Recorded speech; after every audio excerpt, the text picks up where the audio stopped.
Hello friends, you all are welcome again. Dear friends, in this video we will learn about symbol and the literary aspects of symbolism. Dear friends, हम लोग जानेंगे कि symbol क्या होता है और symbolism का लिटरेरी एस्पेक्ट क्या होता है। प्रीवियस वीडियो में मैंने सिंबोलिज्म के बारे में ब्रीफ में डिस्कस किया है, आप उस वीडियो को देख सकते हैं। अब हम लोग समझेंगे कि ये सिंबल क्या होता है।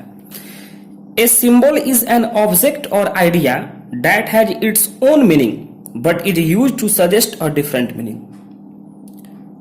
अर्थात सिंबल जो होता है वो एक ऑब्जेक्ट हो सकता है, एक आइडिया हो सकता है जिसका एक हिडन मीनिंग होता है और एक लिटरल मीनिंग होता है। उसके दो अर्थ होते हैं। For example the dove symbolizes piece.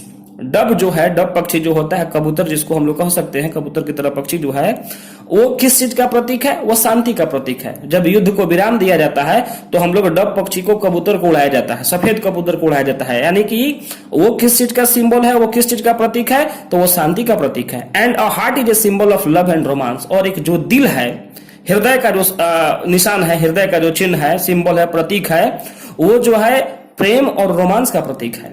Symbolism in literature refers to the author using figures of speech to convey mood or emotion to the reader। ये सिंबोलिज्म का प्रयोग कवि जो है, राइटर जो है वो करते हैं, ऑथर जो है वो करते हैं क्या कि अपने मूड और इमोशन को उसके थ्रू प्रदर्शित करते हैं, उसके थ्रू दिखाते हैं पाठकों को। Symbolism is a literary device. ये एक लिटरेरी डिवाइस है। ए फिगर ऑफ स्पीच एक अलंकार है that is used when an author wants to create a certain mood और emotion in a work of literature. जब किसी साहित्य के कृति में जब कोई कवि या कोई राइटर, कोई ऑथर अपने मूड और इमोशन को किसी वस्तुओं के द्वारा, विचारों के द्वारा व्यक्त करता है तो वही जो है सिंबल कहलाता है। It is the use of an object, person, situation or word to represent something else like an idea in literature। उसका एक अलग अर्थ तो होता ही है। जैसे हम लोग एग्जांपल लेते हैं गुलाब का, तो गुलाब तो एक फूल है, हम लोग जानते हैं, लेकिन गुलाब किस चीज का प्रतीक है? अगर हम किसी को गुलाब देते हैं तो इसका अर्थ क्या हुआ? हम अपने प्रेम को प्रदर्शित कर रहे हैं उसके सामने। That means rose is the symbol of love, moon is the symbol of beauty. In some cases, symbolism is broad and used to communicate a work's theme, like Aslan, the lion, in the lion, the witch and the wardrobe। The lion, the witch and the wardrobe जो है उसमें हम लोग देखते हैं कि इसका main character जो रहता है, सेंट्रल कैरेक्टर रहता है असलन, जो एक शेर रहता है। वो किस चीज को प्रेजेंट करता है? वो प्रेजेंट करता है that is the symbol of Christ. वो क्राइस्ट को, वो ईसा मसीह को प्रदर्शित करता है।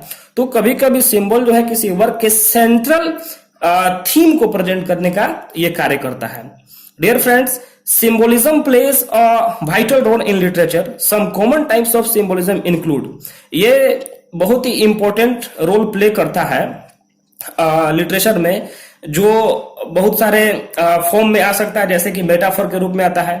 मेटाफर के रूप में हम लोग देखते हैं, शेक्सपियर साहब कहते हैं all the world a stage. Shakespeare जब कहते हैं कि सारा संसार जो है एक रंगमंच है, तो रंगमंच कहने का अर्थ हुआ कि हम लोग इस पूरे दुनिया को एक स्टेज की तरह ट्रीट करते हैं। यानी कि इस संसार, इस स्टेज पर एक्टर्स आते हैं, अपने रोल को प्ले करते हैं और चले जाते हैं। तो शेक्सपियर साहब कहते हैं all the world a stage. ये मेटाफर है और इसके थ्रू ये सिंबल का कार्य करता है। और इसके थ्रू हम लोग बताते हैं कि ये जो है इस दुनिया को एक स्टेज के साथ कंपैरिजन किया गया है। सिंबोलिज्म का दूसरा टाइप हम लोग देखते हैं सिमिली के फॉर्म में। सिमिली हम लोग देखते हैं कि ये क्या होता है? Explicit form of comparison is made between two different things और फीलिंग्स यूजिंग वर्ड्स लाइक, सो और एज। जब लाइक, सो और एज के द्वारा हम लोग दो वस्तुओं या व्यक्तियों के बीच में तुलना करते हैं तो वो सिमिली होता है। मैंने प्रीवियस वीडियो में इस पर डिस्कस किया है। My love is like a red red rose. Robert Burns साहब कहते हैं my love is like a red red rose, यानी वो अपनी प्रेमिका की तुलना, लव मीन्स बिलवेड, वो अपनी प्रेमिका की तुलना एक लाल गुलाब से करते हैं। तो हम लोग यहाँ देखते हैं कि ये सिमिली के द्वारा ये सिंबल को रिप्रेजेंट किया गया है। उसी तरह एलेगरी में क्या होता है कि कभी कभी पूरे वर्क को, लिटरेचर के किसी पूरे वर्क को हम लोग जो है सिंबल्स के थ्रू ही रिप्रेजेंट करते हैं, throughout, from beginning to the end. जैसे कि एनिमल फॉर्म देखिए जॉर्ज ऑरवेल का। George Orwell's Animal Farm is a fine example in which animals on a farm are used to represent the evil events leading up to the Russian revolution.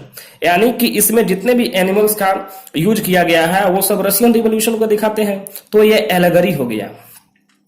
अगला हम लोग देख सकते हैं इसके common type जो है वो मिटोनमी है। In metonymy an attribute is used for the thing meant. For example crown is the symbol of king. यानी मुकुट जो होता है, राजा का ताज जो होता है, वो किस चीज का सिंबल है? वो जो सिंबल है वो राजशाही को प्रेजेंट करता है। Shakespeare is known for his place pen for writer and the sword for a warrior. आपने पढ़ा होगा pen is mightier than the sword. तो यहाँ पेन जो है वो प्रेजेंट करता है राइटर को और सोर्ड जो है वो प्रेजेंट करता है वॉरियर को। तो ये सारे जो है कॉमन टाइप्स हैं सिंबोलिज्म के। उसके अलावा अन्य टाइप्स में जैसे आर्केटाइप्स हो गया, पर्सोनिफिकेशन हो गया, हाइपरबली हो गया, आयरनी हो गया, ये सारे इंपॉर्टेंट टाइप्स है सिंबोलिज्म के। फ्रेंड्स, अब हम लोग नेक्स्ट वीडियो में देखेंगे कि सिंबोलिज्म का जो है लिटरेचर में इसका इंपॉर्टेंस और सिग्निफिकेंस क्या है। तब तक के लिए धन्यवाद। मेरे चैनल को सब्सक्राइब करें, वीडियो को अधिक से अधिक शेयर करें। Thank you very much.